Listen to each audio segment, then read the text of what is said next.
1945 में एक आदमी मरा अमेरिका में, एडगर कायसी।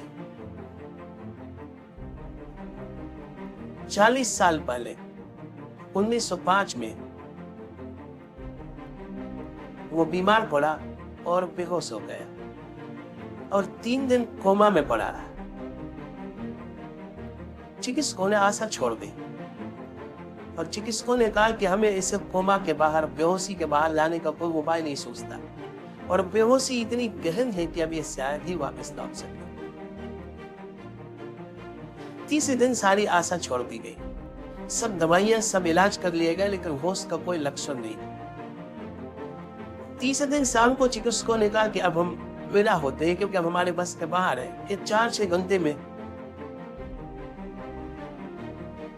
युवक मर जाए और अगर बच गया तो सदा के लिए पागल हो जाएगा, जो कि मरने से भी बुरा सिद्ध होगा, क्योंकि इतनी देर में इसके मस्तिष्क के जो सूक्ष्म तंतु है वो विसर्जित हो गए, डिसइंटीग्रेट हो गए। अचानक चिकित्सक हैरान हुए। वो जो बेहोश कायसी पड़ा था बोला, वो बेहोश था 3 दिन से। वो बोला जैसे कि कोई गहरी नींद से अचानक बोलो। हैरानी और ज्यादा हो गई क्योंकि उसका कोमा जारी था।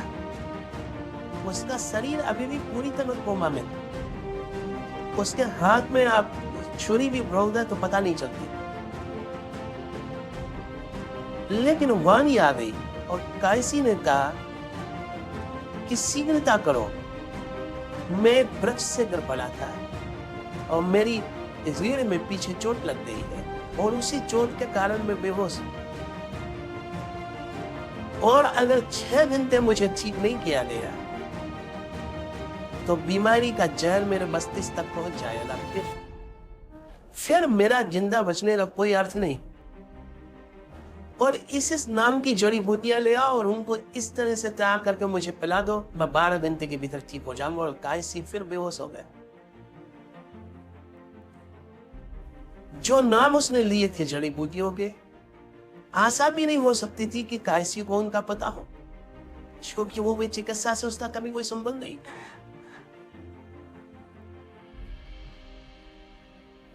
चिकित्सकों ने कहा और तो करने का कोई उपाय नहीं, ये निपट पागलपन मालूम पड़ता है, क्योंकि ये जड़ी बूटियां इस तरह का काम करेंगी ये हमको भी पता नहीं। लेकिन जब कोई उपाय ना हो तो हर्ज कुछ भी नहीं। वे जड़ी बूटियां खोजी गई, जैसा बताया था कायसी ने वैसा बना के उसे दिया गया। 12 घंटे में वो होश में आ गए और बिल्कुल ठीक हो गए। और होश में आके वो ना बता सका कि उसने ऐसी कोई बात करी थी, या ये दवाइयों के नाम भी न पहचान सका। वो जो जड़ी बूटियां उसने कही, मैं इनके नाम भी पहचानता हूं। उसने कहा ये हो ही कैसे सकता है, मुझे तो कुछ पता नहीं। और तब एक बहुत अनूठी घटना की शुरुआत हुई। फिर तो कायसी इसमें कुशल हो गया और उसने अमेरिका में 30,000 लोगों को अपने पूरे जीवन में ठीक किया। और जो भी निदान उसने किया वो सदा ठीक निकला, और जो मरीज उससे निदान लिया वो सदा ठीक हुआ, निरपवाद रूप से। लेकिन कायसी खुद भी नहीं समझा सकता था कि उसे होता क्या है। इतना ही कह सकता था कि जब भी मैं आंख बंद करता हूं कोई निदान खोजने के लिए, मेरी दोनों आंखें ऊपर चढ़ जाती। मुझे ऐसा लगता है कि कोई मेरी पुतलियों को ऊपर खींचे जा रहा, और फिर मेरी दोनों आंखें भ्रू मध्य में ठहर जाती है, और तब मैं इस लोक को भूल जाता हूं। फिर मुझे पता नहीं क्या होता है, इसे मैं भूलता हूं, इसका मुझे पता है। दूसरा क्या होता हो उसका मुझे कोई पता नहीं। लेकिन जब तक मैं इसको नहीं भूल जाता तब तक वो जो निदान मैं देता हूं वो नहीं आता। निदान उसने ऐसे ऐसे दिए कि 1-2 निदान सोच लेने जैसे। रॉथस्चाइल्ड अमेरिका का एक बहुत बड़ा करोड़पति, अरबपति परिवार, उसकी एक महिला बीमार थी और कोई इलाज नहीं बचा था, सब इलाज हो गए। फिर कायसी के पास उसको लाया। कायसी ने एक दवा का नाम दिया अपनी बेहोशी में। हमारी तरफ से हम कहेंगे बेहोशी, जो जानते हैं उनकी तरफ से तो वो हमसे बड़े होश में, जो जानते हैं उनके लिहाज से तो हम बेहोश हैं। सच तो ये है कि जब तक तीसरी आंख तक ज्ञान न पहुंचे तब तक बेहोशी जारी रहती, पर हमारी तरफ से कायसी ने आंख बंद की, वो बेहोश हुआ और उसने एक दवा का नाम बताया। रथचाइल्ड तो अरबपति परिवार था, सारी अमेरिका में खोजबीन की, वो दवा कहीं मिली नहीं। कोई ये भी न बता सका कि इस तरह की कोई दवा है भी। फिर सारी दुनिया के अखबारों में विज्ञापन दिया गया कि कहीं से भी इस नाम की दवा। कोई 20 दिन बाद स्वीडन से एक आदमी ने जवाब दिया कि इस नाम की दवा है नहीं। 20 साल पहले मेरे पिता ने इस नाम की दवा पेटेंट करवाई थी, लेकिन फिर कभी बनाई नहीं। वो सब पेटेंट है, कभी बाजार में आई नहीं।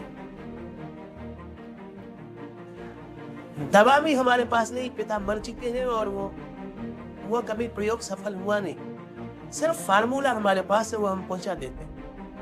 वो फार्मूला पहुंचाया गया, वो दवा बनी और वो इस तरह ठीक हो। लेकिन वो दवा कहीं थी नहीं दुनिया के बाजार में थी जिसका किसी को पता हो सके। दूसरे एक घटना में उसने एक दवा का नाम लिया, बहुत खोजबीन की, ये वो दवा नहीं मिल सकी। साल भर बाद अखबारों में उस दवा का विज्ञापन निकला।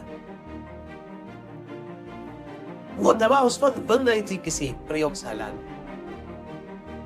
जब उसने कहा तब तक उसका नाम भी तय नहीं हुआ, पर जो नाम उसने साल भर पहले दिया था उस नाम की दवा साल भर बाद बाहर आई और उसी दवा से वो मरीज ठीक हुआ। अब कई बार उसने दवाएं बताई जो खोजी नहीं जा सकी और मरीज मर गए। वो भी कहता था मैं कुछ कर नहीं सकता, इन मेरे हाथ की बात नहीं। मुझे पता नहीं कि जब मैं बेहोश होता हूँ तब कौन बोलता है, कौन देखता है, मुझे कुछ पता नहीं। मुझ में और उस व्यक्तित्व में कोई भी संबंध नहीं। पर एक बात तय थी कि कायसी जब भी बोलता तब उसकी दोनों आंखें चलती। आप भी जब गहरी नींद में सोते हैं तो आपकी दोनों आंखें जितनी गहरी नींद होती उतनी ऊपर चली जाती।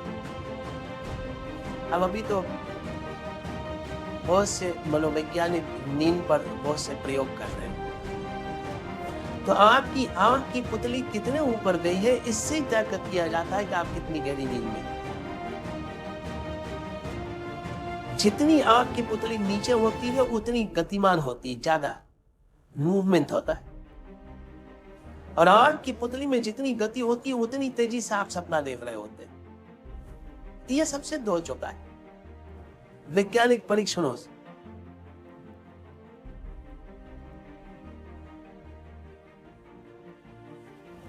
उसको वैज्ञानिक कहते हैं REM, RAM, rapid eye movement. तो रैम की कितनी मात्रा है उससे तय होता है कि आप कितनी गति का सपना देख रहे हैं।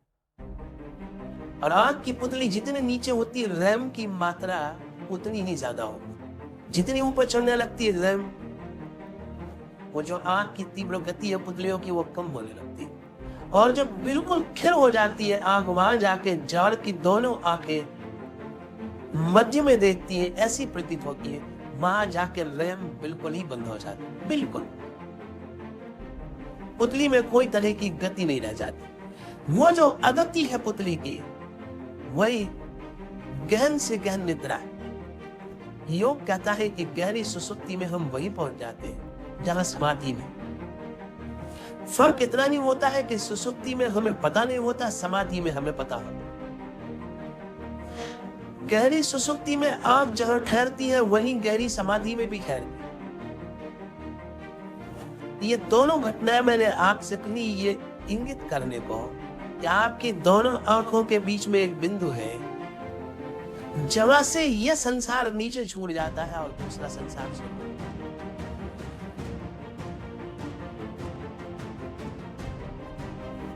वो बिंदु द्वार है, उसके इस पार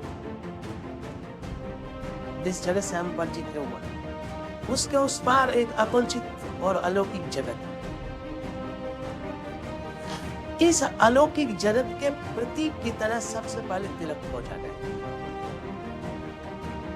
तो तिलक हर दिन ही लगा देने की बात नहीं।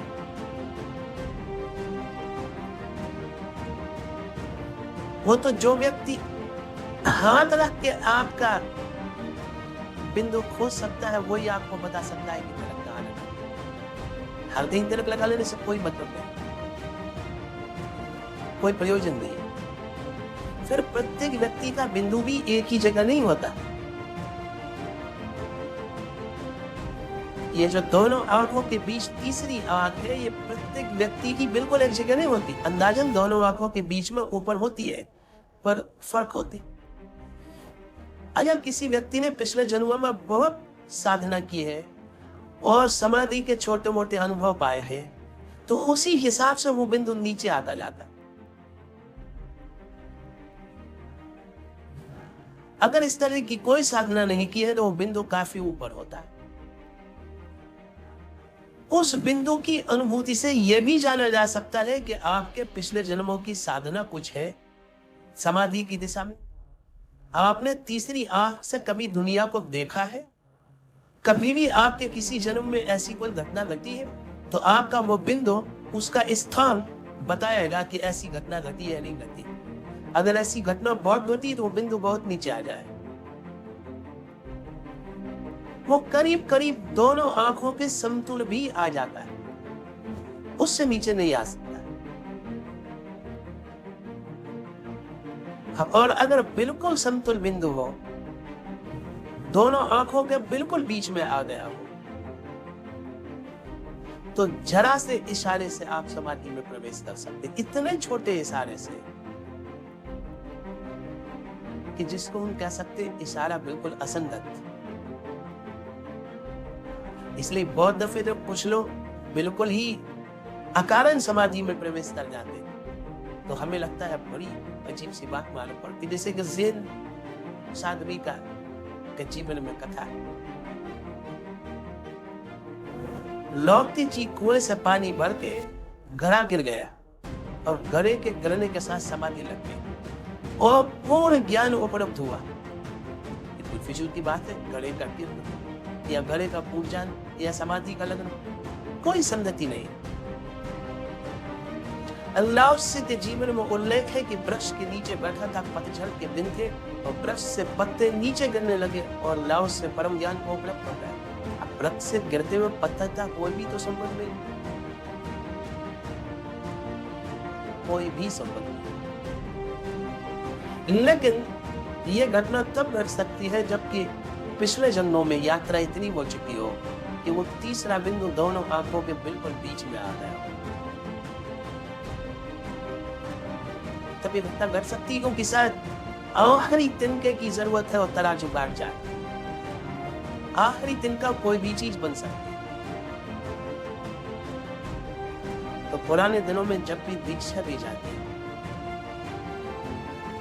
और दीक्षा वही दे सकता है जो आपकी समस्त जन्मों की सार संपदा क्या है उसे समझ पाता हो। अन्यथा देने का कोई मतलब नहीं, क्योंकि जहां तक आप पहुंच गए उसके आगे यात्रा करनी।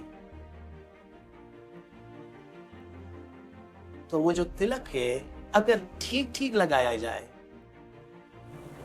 तो वो कई अर्थों का सूचक था। वो सारे अर्थ समझने पड़ेंगे। पहला तो वो इस बात का सूचक था कि जब एक बार गुरु ने बता दिया कि तिलक यहां लगाना, ठीक जगह, और आपको भी जब उस ठीक जगह का अनुभव होने लगा, क्योंकि तिलक लगाने का पहला प्रयोजन यही है। आपने कभी ख्याल न किया होगा, अगर आप आंख बंद करके भी बैठ जाएं और कोई व्यक्ति आपकी बंद आंख में भी आपके दोनों आंखों के बीच में सिर के पास उंगली को कर ले, तो बंद आंख में भी आपको भीतर एहसास होना शुरू हो जाएगा कि कोई आंख की तरफ उंगली किए हुए।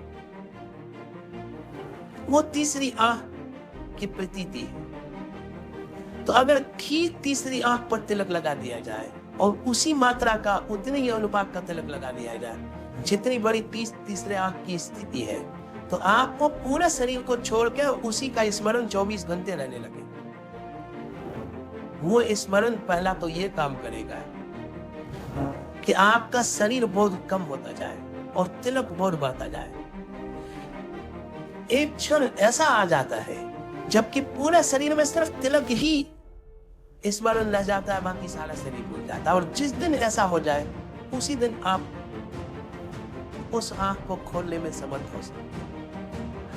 तो तिलक के साथ जुड़ी हुई साधनाएं थी कि पूरे शरीर को भूल जाओ, सिर्फ तिलक मात्र की जब ये याद रह जाए, उसका अर्थ ये हुआ कि सारी चेतना से को करो, फोकस्ड हो जाए तीसरी आंख पर। और तीसरी आंख के खोलने की जो कुंजी है वो फोकस्ड कॉन्शियसनेस है। उसमें चेतना पूरी की पूरी इकट्ठी हो जाए, सारा शरीर से सिको के उस छोटे से स्थान पर लग जाए, बस उसकी मौजूदगी से काम हो जाएगा। जैसे कि हम सूरज की किरणों को एक छोटे से लेंस के द्वारा एक कागज में गिरा दे, इकट्ठी हो गई किरणें आंख पैदा कर देती, वही किरणें सिर्फ धूप पैदा कर लेती, उनसे आंख पैदा नहीं होती, वही किरणें आंख पैदा कर सकती है। समझी? चेतना शरीर पर बढ़ती रहती है। तो सिर्फ जीवन का काम चलाओ उपयोग उससे होता है। चेतना अगर तीसरे नेत्र के पास पूरी इकट्ठी हो जाए तो वो जो तीसरे नेत्र में बाधा है, वो जो द्वार है, जो बंदपन है, वो टूट जाता है, जन जाता है, राख हो जाता है।